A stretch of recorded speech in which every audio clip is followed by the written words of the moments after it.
and welcome back to my channel. My name is Harleigh, food blogger, content creator and overeater.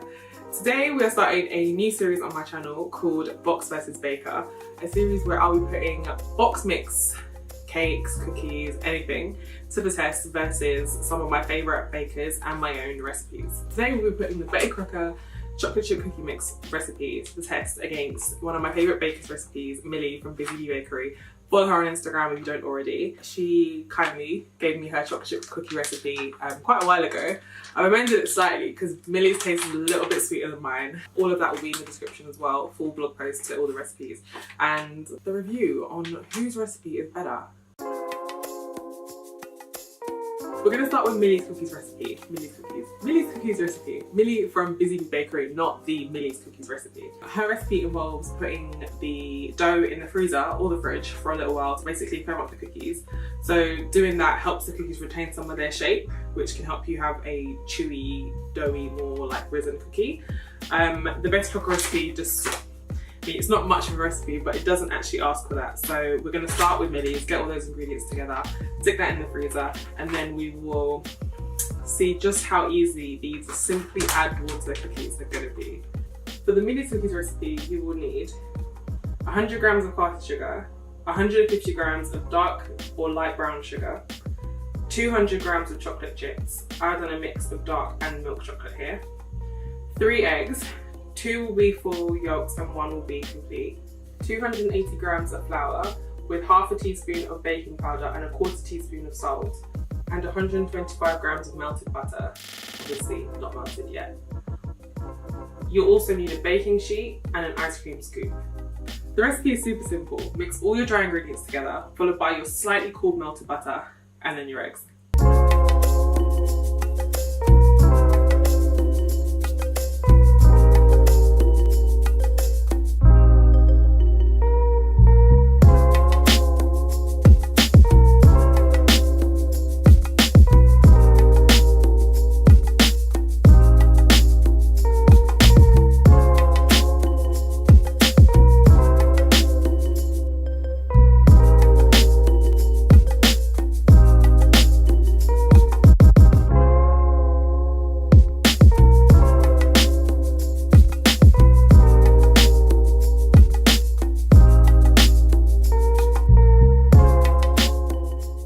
Once that's all mixed together, you will have a cookie dough, and that was so easy. Like, I can't imagine why a box mix would be any easier than this.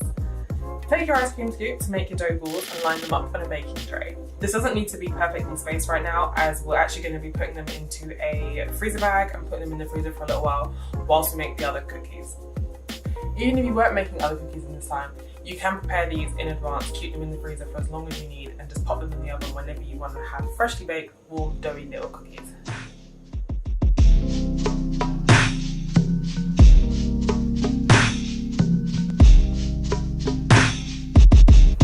Round 2.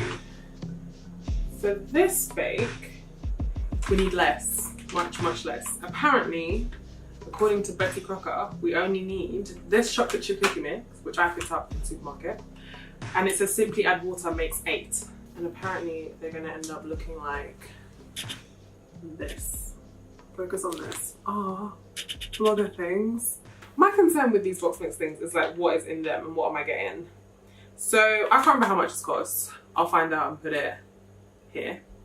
But it contains sugar, wheat flour, chocolate chips, fat powder, egg yolk powder, egg white powder, which explains why I don't need to add any eggs to this mix. Some mixes you do have to add a lot more too, but it's only going to make 8 cookies. So value for value, how much will that cost versus how much will this cost? I'm going to have to work it out and put it in here. This literally says stir the cookie mix together and with the water until you have a stiff dough. I've pre-measured out the 30 ml of water that it claims I need, and it's not much. So I don't know if that's going to make dough out of, like, there's probably about that much in the packet really.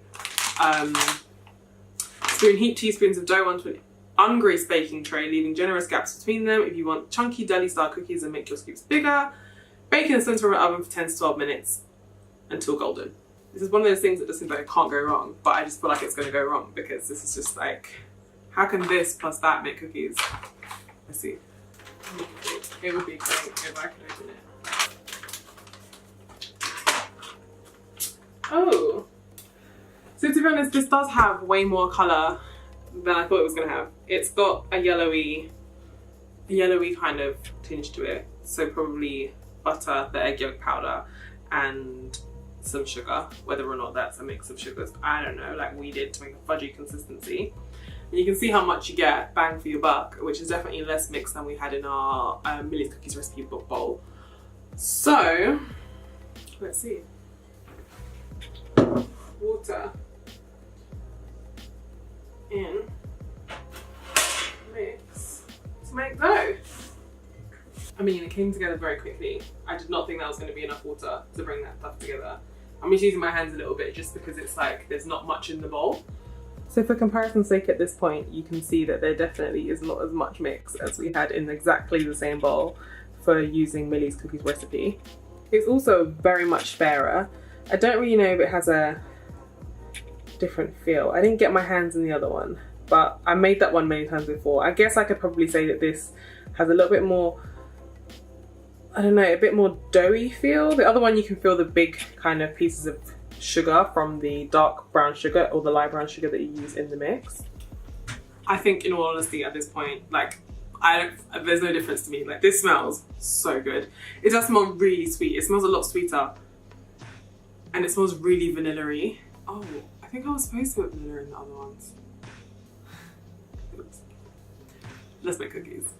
I think if I use my ice cream scoop at this point, they won't be 8 cookies, but I kind of want to for the sake of like fair sizing. So let's see how many we actually just get if we try and make them the same size as the other one.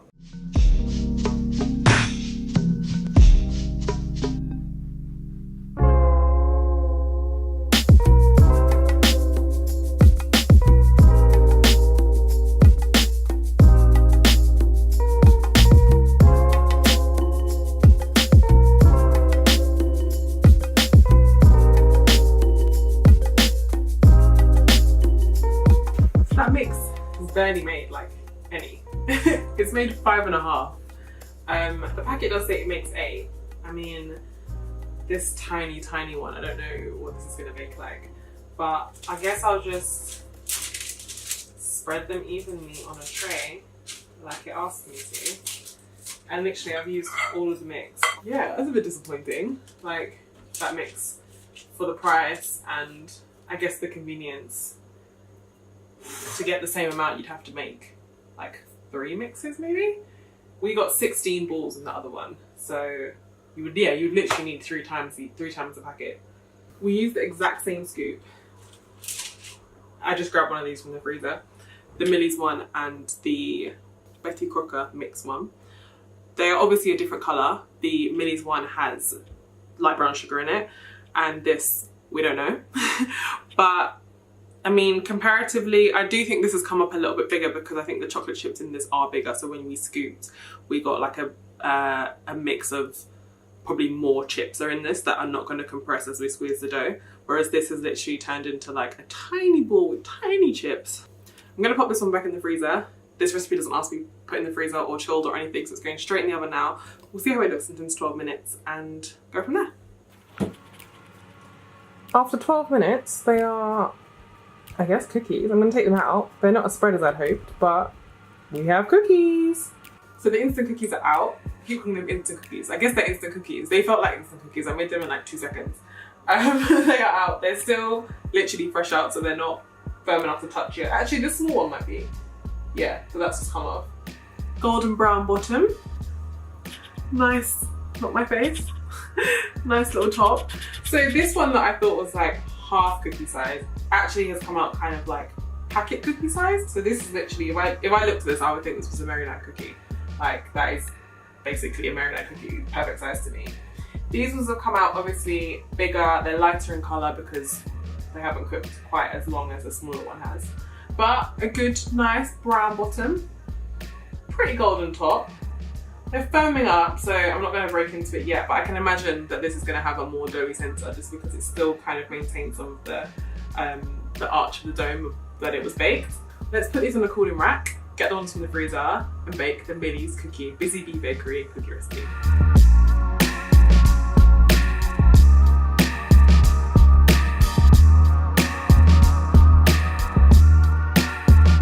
So here in my hand, so cold to touch, we have the Millie's Busy Bee Bakery cookie recipe.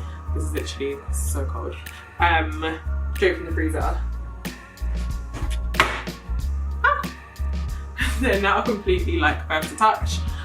Still maintain that really nice golden brown colour. They are not like malleable in any way. The shape isn't changing. So we're gonna pop these in. They should hold their shape more and have a more chewy, fudgy centre because of the freezing. We'll see how they compare because even though I didn't freeze them, the store-bought ones have actually managed to hold some shape. So let's get these in.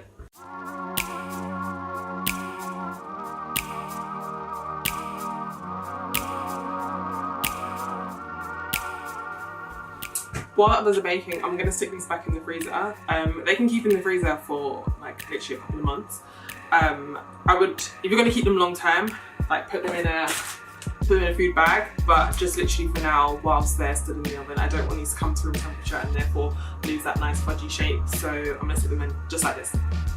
So I've taken these cookies out of the oven now. I've just popped them on a cooling rack just above the rack they were baked on, just so that they could cool a little bit, so I could pick one up. Okay, with this wonderfully gorgeous, stop looking at my face, brown bottom. Comparatively quite similar. This is the baker recipe and this is the box.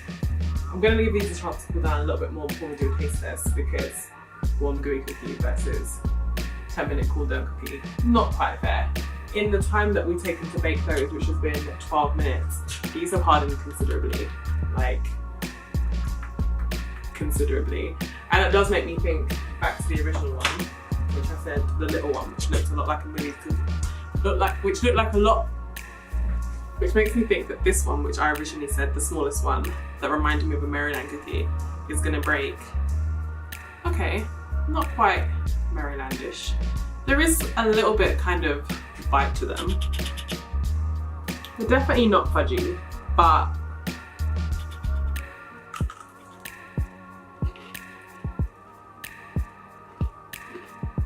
I don't hate it, but I don't love it. It does taste like it came from a packet, and it doesn't taste like a packet cookie would taste. It doesn't taste like a American cookie at all. Well, I expected it to, because there's definitely something secret about that recipe that like no one knows. But it kind of tastes like what you would get, I don't know, like a cafeteria, very basic cafeteria. Selena, come and taste the cookie. Which one's the which? You tell me what it tastes like. Oh. It's really hard. Really hard, isn't it? It did say that if you leave it in like a ball, you can make a gooey cookie, but it doesn't seem to have. It's just really hard. Okay, stop eating that one. I'm gonna break one of the bigger ones, which is a little softer.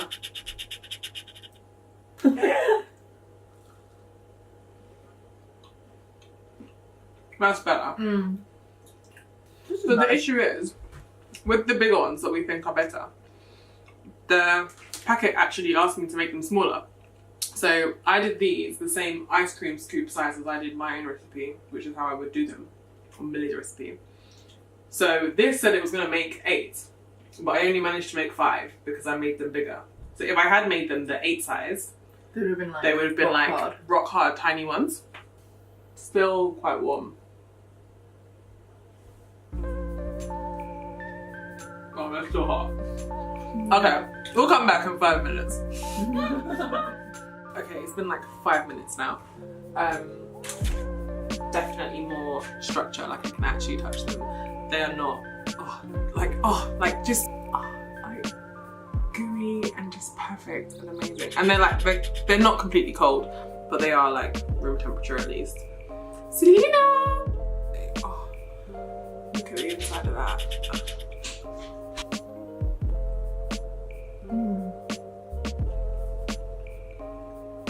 These are nicer. These are definitely nicer. This is like the texture I prefer. Yeah. Cookie. Yeah. Like I prefer it like this, not as cookie. I think I was supposed to put a bit of vanilla extract in this and I didn't, but just even without that, this actually has a taste. I feel like this is actually, like, this was actually a dough as well. I feel like they both look like they were a dough, but this is cooked like it was a dough. Whereas the other one is cooked like it was a dust, which it was. But this, you can taste the chocolate more. I feel like the other one just tastes sweet. Right, like, okay. Really, really sweet. Which the other one smelled really, really sweet just in existence. Like, before I even added water or anything, the actual powder of it just smelled really, like, sweet. And this, yeah, I mean, we've used the quality chocolate that we wanted to use, therefore we've got good quality chocolate. Wasting! Approved. Approved. It may seem a bit obvious that, like, the baker is always going to win in box versus baker, but I feel like it won't always.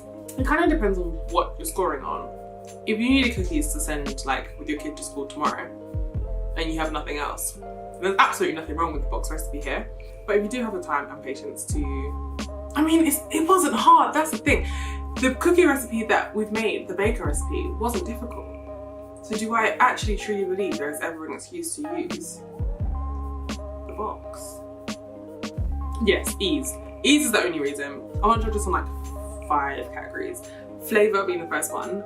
Baker 100% wins. 100% hands down. Even without the vanilla, which I think I was supposed to put in, it's just the caramelization of the sugar. Like, using the 2 different sugars just gives it a completely different taste. It gives it a fuller taste. And as Selena said, the chocolate tastes better because, I mean, that's up to you what quality of chocolate that you want to use, but using a mix of the dark and the milk chocolate, you actually do get a really nice chocolatey flavour. The chocolate in the box mix, we can't really, like, nothing on the packet says like what percentage of chocolate it was. The dark chocolate, I mean, I'm not a snob who thinks that all dark chocolate has to be like 70% and above. That definitely wasn't. Those were just supermarket chocolate chips, but they were dark chocolate. Whereas this packet just says chocolate chips, 18% of the mix, which is sugar, cocoa mass, cocoa butter, an emulsifier and flavouring. Oh, flavouring. So there was flavouring in the chocolate. So chocolate flavoured chocolate. That is very interesting. So for flavour and taste, definitely baker wins. Next category would be texture. I guess with a cookie and probably other things like pizza, people do have quite a different preference for cookies. Both myself and my taste tester do really prefer like a slightly thicker, gooier cookie. The Betty Crocker mix just wasn't gonna cut it. Like, it just turned into nothing. It was very brittle and very dry. These, I pretty much would say like it's comparable. Like, to judge both of these recipes on how easy they are, they're both easy. They're both quite easy to get hold of the ingredients for. Everything that I got for the baker recipe, I got in the supermarket. There were no specialist ingredients. Nothing was particularly like expensive. You don't have to use expensive chocolate. You don't have to use expensive vanilla if you actually remember to put it in. So I would say they're pretty equal on ease. Value, it depends on where you see your value in this. If you want to know exactly what's in your product that you've made, every single ingredient, then of course make it from scratch. This like flavouring, there's palm oil in these. It's just a little bit vague. These have 11 ingredients in, and I believe the Millie's cookie recipe has 7? I think 7. Which again, quite comparable. I think value-wise, to have made cookies that were so easy for ingredients that you can pick up in the supermarket, I would do a baker recipe. The last category is going to be washing up. I think this is going to be the category that varies most throughout this whole series, because this particular example was only the mix adding water. And again, our cookie mix was kind of an all-in-one thing. Although I weighed them out in separate bowls, that did create a little bit more washing up, but we could have literally used the bowl on the scales every single time and just added the ingredients on top of each other, creating one bowl, one mixer, one scoop, really. However, some of the other boxes that I've got lined up for this series definitely have a few more steps to them. So in this situation, again, another one where I feel like the box versus baker have come out kind of even. Overall, I have to say baker wins. Baker being me and also Millie. So again, if you haven't followed Millie on Instagram, follow at Busy Bee Bakery. I'll put it in the description. I'll also be putting a link in the description to this recipe and some other cookie recipes, and there's some other cookie videos that I think I definitely need to try, and so do you. Final thoughts, now that cookies have completely cooled as well. Millie's are definitely still softer. And they'll stay that way in my belly.